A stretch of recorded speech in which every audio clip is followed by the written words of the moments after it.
Johnny Hallyday, sa maison de Marne-la-Coquette cambriolée. Le cambriolage a eu lieu dans la nuit, lundi 19 novembre.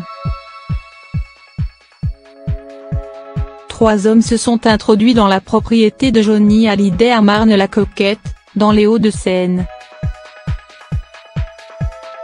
Cette sublime demeure de plus de 900 mètres carrés que le taulier et Laetitia Hallyday avaient décidé d'acheter en 1999 pour près de 5 millions d'euros, avant de la rénover en 2010.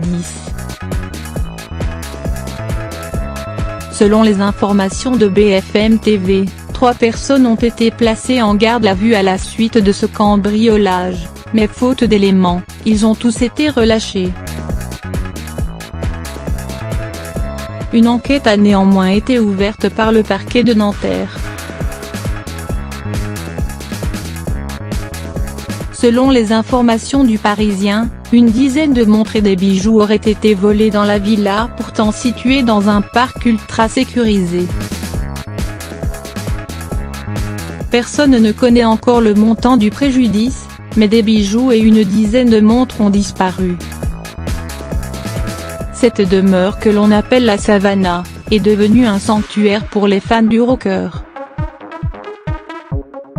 C'est là, dans la nuit du 5 au 6 décembre 2017 que l'idole des jeunes s'est éteint à 74 ans après une longue bataille contre un cancer du poumon.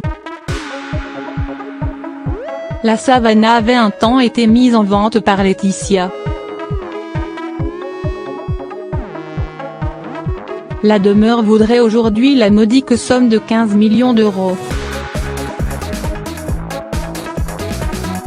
Située dans une des villes les plus riches de France, cette maison dispose de sublimes prestations, 6 chambres, une salle de cinéma, un jardin d'1 hectare, sans oublier une piscine et un terrain.